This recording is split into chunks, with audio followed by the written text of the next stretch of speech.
Le rapporteur, la parole est à Monsieur Coronado.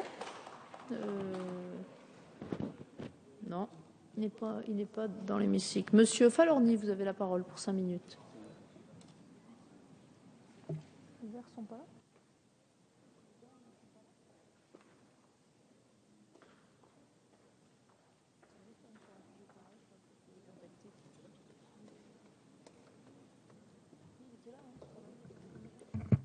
Madame la Présidente, Messieurs les ministres, Monsieur le Président de la Commission des lois, Madame et Messieurs les rapporteurs, il n'y a pas de politique d'intégration républicaine réussie et c'est notre objectif partagé sans une politique d'immigration pragmatique, ferme, cohérente et humaine. C'est votre politique et nous la soutenons.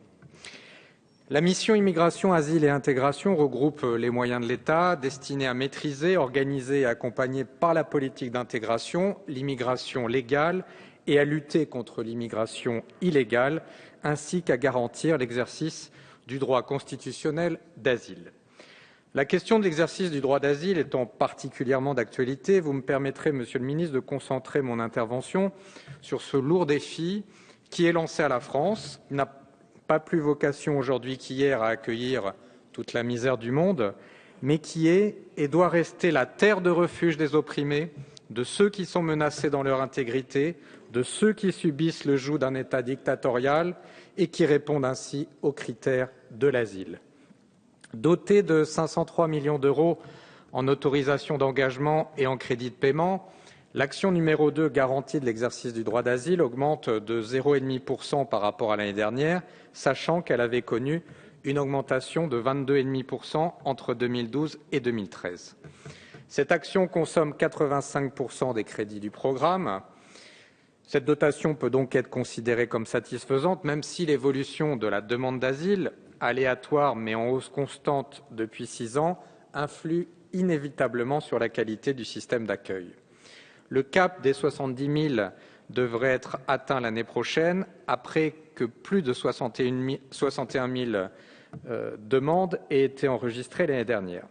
La France est désormais passée au second rang des pays destinataires en Europe après l'Allemagne, et comme le rappelle notre rapporteur spécial, les flux sont nettement influencés par les modifications apportées à la liste des pays d'origine sûrs. Il convient absolument, lorsque cette liste est modifiée, de s'assurer juridiquement qu'aucun risque d'invalidation par le Conseil d'État ne vienne replacer le pays concerné en tête des pays de provenance des demandeurs d'asile. Alors, face à cet alourdissement des besoins, les moyens pour y répondre, s'ils ont été progressivement renforcés, doivent être encore accrus. En attendant les conclusions imminentes de la concertation que vous avez lancée avec nos collègues Jean-Louis Touraine et Valérie Létard, et la réforme du droit d'asile que vous avez annoncée pour une adoption courant 2014. La transposition de la directive européenne procédure, à compter de 2015, qui prévoit de rehausser les normes minimales en matière d'accueil des demandeurs et de procédure d'examen des demandeurs d'asile, et qui enjoint la présence d'un conseil auprès du demandeur d'asile, est à placer dans cette perspective. On peut constater que les dotations budgétaires prévues dans le PLF pour 2014 traduisent parfaitement les choix du Président de la République.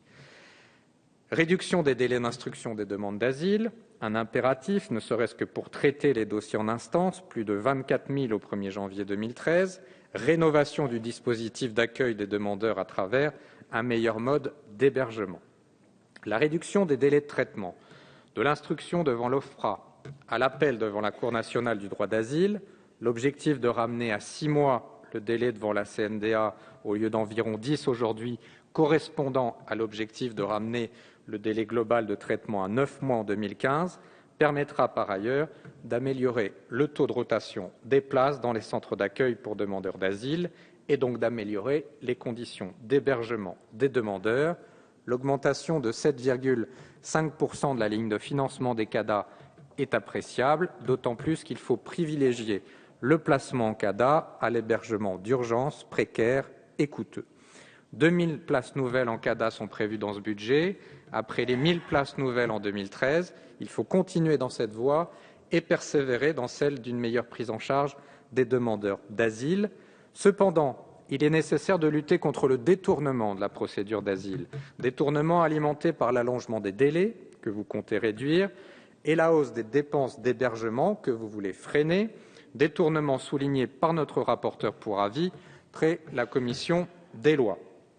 Cohérence, volontarisme, réalisme et pragmatisme, fermeté et humanité, c'est votre politique, Monsieur le Ministre. C'est celle qui permet de combattre le racisme et la haine.